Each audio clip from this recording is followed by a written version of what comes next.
आप सभी मित्रों का ऑल हिंदी तैयारी मंच 101 पर स्वागत है। मित्रों, आज हम लोग पढ़ेंगे वाणिक छंद। वाणिक छंद में वाणिक छंद किसे कहते हैं, गण कितने प्रकार के होते हैं और मात्राएं कैसी लगाई जाती हैं, वर्ण कैसे गिने जाते हैं और मुख्य रूप से इंद्रवज्रा और उपेंद्रवज्रा, इसकी परिभाषा और उदाहरण देखेंगे। तो चलिए बिना समय गंवाए शुरू करते हैं। मित्रों, अगर वीडियो अच्छी लगे तो लाइक करिए, शेयर करिए और सब्सक्राइब करिए चैनल को। तो शुरू करते हैं। वाणिक छंद परिभाषा देखेंगे। गण का अर्थ है समूह। वाणिक वृत्तों में 3 अक्षरों की मात्रा को एक गण कहा जाता है। वाणिक वृत्तों में 3 अक्षरों की जो एक श्रृंखला होती है, 3 अक्षरों की जो एक श्रृंखला होती है उसे गण कहा जाता है। वाणिक गणों की संख्या 8 मानी जाती है। इन गणों को या माता राजभान सलगा द्वारा कंठस्थ और ज्ञात करना सरल हो जाता है। गणों के नाम, सूत्र, चिन्ह इस प्रकार हैं। तो ये 8 प्रकार के गण होते हैं टोटल। 3-3 अक्षरों से ये बने होते हैं, जैसे यगण, मगण, तगण, रगण, जगण, बगण। तो ये 8 प्रकार के होते हैं। पूछा जा सकता है कि गण कितने प्रकार के होते हैं, इनकी संख्या कितनी होती है। तो 8 होती है इनकी संख्या। और ये कितने अक्षरों की से बनते हैं? 3 अक्षरों से ये बनते हैं। मित्रों, एक सेकंड।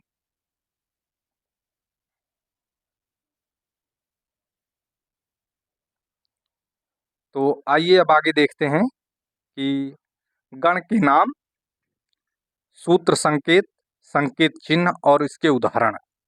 यगण है, मगण है, तगण है, रगण है, जगण है, भगण है, नगण है और सगण है। ये 8 प्रकार के गण हो गए। इनको या माता राजभान सलगा के अकॉर्डिंग बनाया जाता है।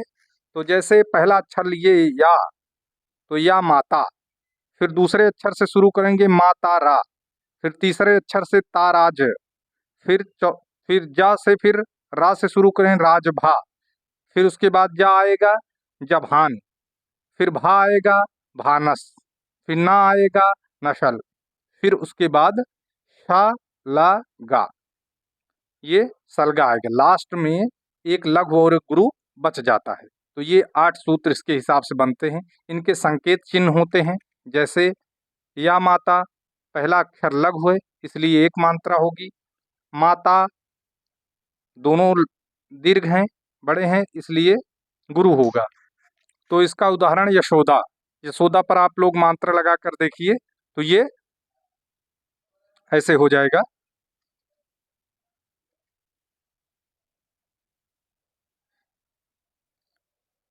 देखिए, तो यशोदा पे एक, सा पे ओ की मात्रा है, दा पे ओ की मात्रा है। तो इस प्रकार से ये हो गया यगण। यगण का चिन्ह हो गया ये। मगण का हो गया मातारा। तीनों बड़े हैं तो इसलिए तीनों दीर्घ होंगे, ऐसे, ऐसे और ऐसे। देखिए तीनों। फिर उसके बाद जगण है, तगण है। तगण का चिन्ह क्या होता है? पहला गुरु, दूसरा गुरु और तीसरा लघु। पहला गुरु, गुरु पे ऐसे, गुरु पे ऐसे और लघु एक पाई, ये इसको दर्शाता है। जैसे अब यहाँ उदाहरण ले लीजिए। उदाहरण में तालाब है। तालाब को कैसे चिन्हित करेंगे? बड़ा है, बड़ा है और लघु है। तो इस प्रकार से ये मात्राएं लगाई जाती हैं। तो या माता, मातारा, ताराज, राजभा और जभान,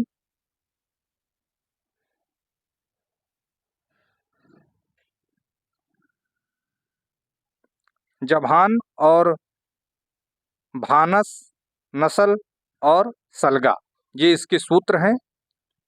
और सूत्र नीचे लिखा गया है, ये आप लोग नोट कर लीजिए।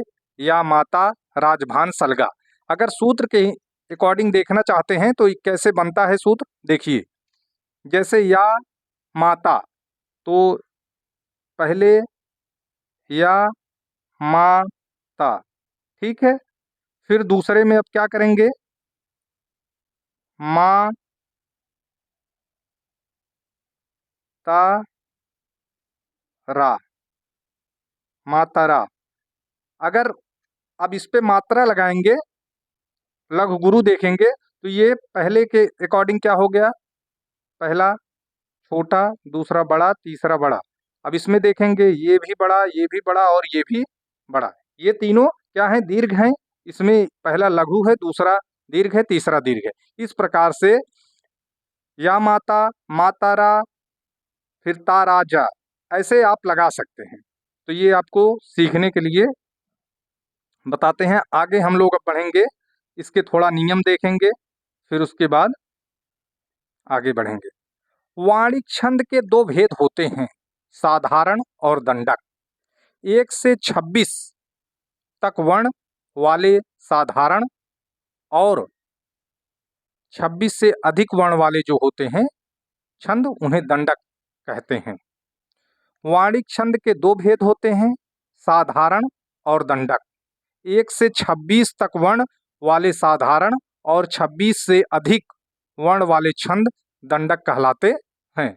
अब आगे देखें, वाणी छंद का एक क्रमबद्ध, नियोजित और व्यवस्थित रूप वाणिक वृत्त होता है। वृत्त उस समछंद को कहते हैं जिसमें 4 समान चरण होते हैं और प्रत्येक चरण में आने वाले वर्णों का लघु गुरु क्रम सुनिश्चित रहता है। गणों के नियम से नियोजित रहने के कारण इसे गुणात्मक छंद भी कहा जाता है। इंद्रवज्जा, उपेंद्रवज्जा, मालिनी आदि इसी प्रकार के छंद हैं। नोट देखिए, विशेष में आप देखिए टिप्पणी में, 22 से 26 वर्णों तक के 4 चरणों वाले छंद सवैया छंद कहलाते हैं। 22 से 26 तक वर्णों वाले 26 तक 22 से 26 वर्णों तक के 4 चरणों वाले छंद सवैया छंद कहलाते हैं। आगे देखिए, वाणी छंद में अर्धवर्णों की गणना नहीं होती है। जो आधे वर्ण होते हैं उनकी गणना नहीं की जाती है, प्रत्युत वह अपने पूर्ववर्ती वर्ण के साथ जुड़कर दीर्घ हो जाते हैं। अपने आने वाले जो पहले वर्ण होते हैं उसी के साथ जुड़कर वो दीर्घ हो जाते हैं। अब हम आगे देखेंगे इंद्रवज्जा छंद, और इसकी परिभाषा सबसे पहले देखेंगे, फिर उसके बाद इसका उदाहरण देखेंगे, फिर इस पे कैसे वर्ण गिने जाते हैं, फिर इस पे कैसे मात्रा लगाकर इसको पहचाना जाता है, कितने जगण हैं, कितने भगण हैं और कितने रगण हैं। तो ये सारी चीजें आती हैं। तो देखिए, जिस छंद के प्रत्येक चरण में 2 तगण, 1 जगण तथा 2 गुरु वर्ण क्रमशः हों, उन्हें इंद्रवज्जा छंद कहते हैं। जिस छंद के प्रत्येक चरण में 2 तगण, 4 चरण होते हैं, और उन चारों चरणों में प्रत्येक चरण की बात कर रहा है, हर एक चरणों में 2 तगण आएगा और 1 जगण आएगा और अंत में 2 गुरु वर्ण क्रमशः होंगे, वही इंद्रवज्जा छंद कहलाएगा। इंद्रवज्जा छंद के प्रत्येक पंक्ति में 11 वर्ण होते हैं। 11 वर्ण होते हैं। इनमें मात्राओं की गणना नहीं करनी, इनमें वर्णों की गणना करनी है। इसका गणनात्मक क्रम है तगड़, तगड़, जगड़। जैसे यहाँ लिखा गया है 2 तगड़ आएंगे तो तगड़, तगड़ और जगड़, एवं अंत में 2 गुरुवर्ण होते हैं। अब हम उदाहरण के माध्यम से इसको देखेंगे। इसकी पहचान क्या होती है, इसको भी आप लोग नोट डाउन कर लीजिए। सबसे बढ़िया इंद्रवज्जा और उपेंद्रवज्जा को पहचानने का एक अच्छा तरीका ये भी है कि इसका जो पहला वर्ण होता है वो सदैव गुरु होता है, मतलब उस पे 2 मात्राएं लगेंगी। इंद्रवज्जा का प्रथम वर्ण गुरु होता है और उपेंद्रवज्जा का जो प्रथम वर्ण होता है वो लघु होता है। तो उदाहरण देखेंगे, जो मैं नया ग्रंथ विलोकता हूँ, भाता मुझे सो नौ मित्र सा है, देखूं उसे मैं नित सार वाला, मानो मिला मित्र मुझे पुराना। तो इसमें मित्रों देखिए, हम इसमें मात्रा वो इसके वर्ण सबसे सर्वप्रथम गिनेंगे। कितने वर्ण हैं, तो देखिए 11 वर्णों की बात है। 1 2 3 4 5 6 7 8 9 10 11 वर्ण तो 11 हो गए हैं। अब वर्ण 11 हो गए हैं, अब हम क्या देखेंगे कि इसमें कैसे इसमें 2 तगड़ आ रहे हैं और एक जगड़ आ रहे हैं। कैसे आ रहे हैं देखिए, चिन्ह आपको बता दिए हैं, तगड़ का क्या है, जगड़ का क्या है, मगड़ का क्या है, रगड़ का क्या है, तो उसी हिसाब से देखिए। पहला अक्षर अभी बताया हूं कि सदैव क्या होता है, पहला वर्ण गुरु होता है, तो पहला गुरु है, फिर उसके बाद गुरु है, फिर लघु है, तो एक तगड़ हो गया। फिर दूसरा, 2 तगड़ की बात की है, दूसरा गुरु है, तीसरा गुरु है और चौथा क्या है, फिर लघु है, तो क्या हो गया, 2 तगड़ आ गए। अब जगड़ की बात करनी है, फिर लघु गुरु और लघु से क्या बनता है, जगड़ बन गया। फिर अंत में 2 गुरु का यहाँ पर 2 गुरु यहाँ पर आए हुए हैं। तो आगे अब देखिए, तो इससे आप लोगों को समझ में आ गया होगा कि ये 1 तगड़, 2 तगड़, 1 जगड़ और 2 गुरु क्रम से आने पर यहाँ इंद्रवज्जा हो जाता है। और दूसरे उदाहरण के माध्यम से अब हम लोग देखेंगे, दूसरा उदाहरण देखेंगे। मैं राज्य की चाह नहीं करूंगा, है जो तुम्हें इष्ट नहीं वरूंगा। यहाँ पर करूंगा की जगह दूसरे वाले ये यहाँ पर मैं बना दे रहा हूँ, ये इसको आप लोग वाह बना लीजिए, ठीक है। वरूंगा संतान जो सत्यवती जनेगी, राज्य अधिकारी वही बनेगी। तो इसमें आइए हम लोग देखेंगे कितने वर्ण हैं और फिर कितने तगड़, कितने जगड़ और कितने गुरु हैं। तो 1 वर्ण, 2 वर्ण, 3 वर्ण, आधा नहीं गिना जा रहा है, 3 वर्ण और 4 5 6 7 8 9 10 11, तो ये क्या हो गया, इंद्रवज्जा। 11 वर्ण इसमें हो गए हैं। अब हम लोग क्या करेंगे, अब देखेंगे इस पे हम लोग मात्रा लगाकर देखेंगे कितने जगड़ आ रहे हैं, कितने तगड़ आ रहे हैं। तो अभी आपको पहले उदाहरण में बता दिया। तो पहला इंद्रवज्जा का पहला वर्ण क्या होता है, गुरु होता है, तो गुरु है, फिर दूसरा भी गुरु है और तीसरा लघु है, तो क्या हो गया, 1 तगड़ हो गया, फिर दूसरा भी तगड़ इसी प्रकार से है, तीसरा जगड़ है और क्रम से 2 गुरु आ रहे हैं। तो ठीक है, मैं राज्य की चाह नहीं करूंगा, है जो तुम्हें इष्ट नहीं वरूंगा। संतान जो सत्यवती जनेगी, राज्य अधिकारी वही बनेगी। तो आइए अब आगे दूसरा उदाहरण देखते हैं। जागो उठो भारत देशवासी, आलस्य त्यागो ना बनो बिलासी।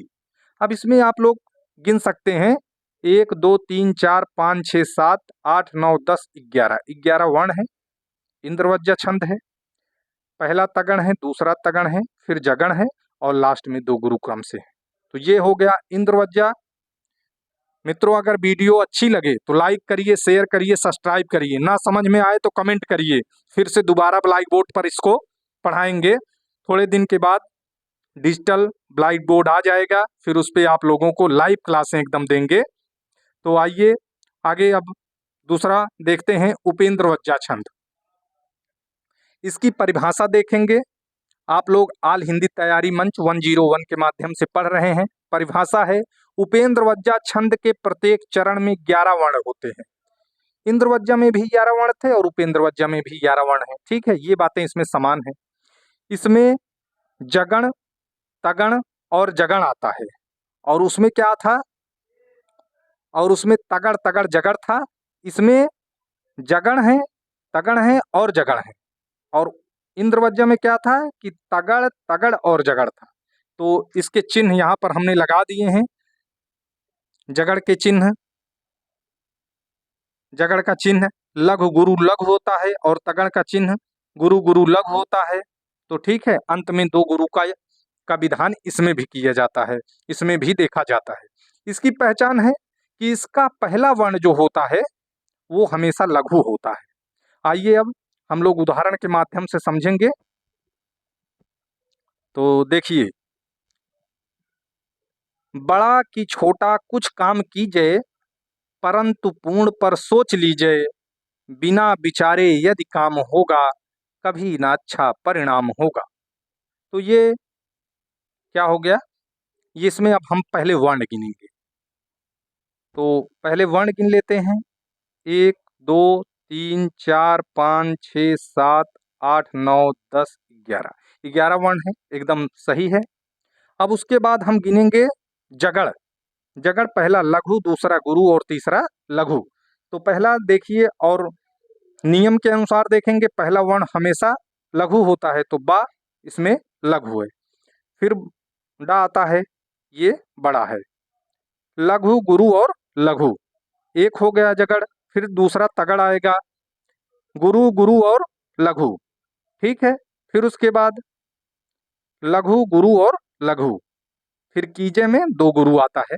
तो ये हो गया क्या, उपेंद्र वज्जा का उदाहरण हो गया। इसी प्रकार से सारी पंक्तियों में है, 4 चरण हैं, हर चरण में 11 वर्ण होते हैं। जगण, तगण और जगण के साथ साथ दो गुरु का क्रम आना निश्चित होता है। अब आगे दूसरा उदाहरण देखेंगे। इस उदाहरण में थोड़ा अपवाद भी है, इसको इसीलिए जानबूझ कर लिए हैं कि कभी अगर एग्जाम में आ जाए तो आप लोग सोचिएंगे इसमें लास्ट में दो गुरु नहीं आ रहे हैं। तो इसलिए आप लोग इसको ध्यान से देखिएगा कि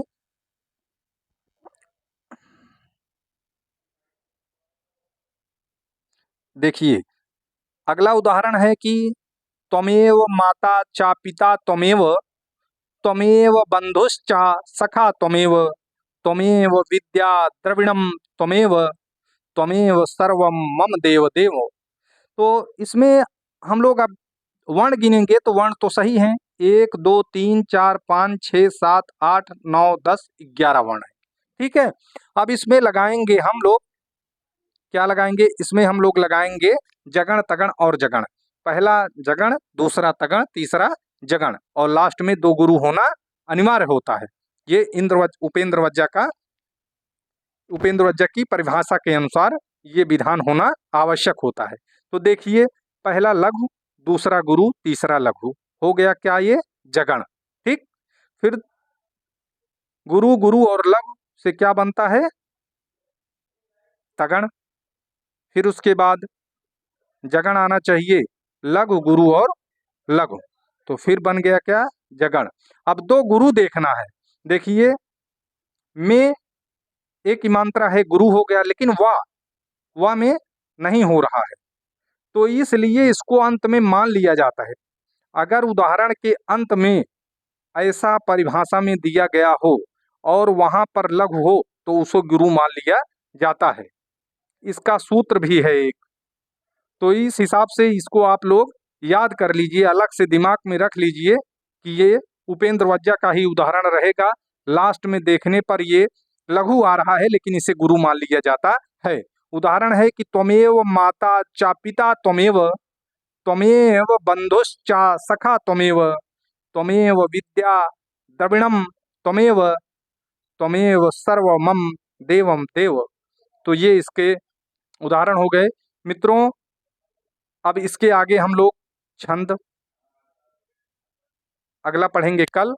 अगर वीडियो अच्छी लगे तो लाइक करिए, चैनल को सब्सक्राइब करिए और वीडियो को शेयर भी करिए।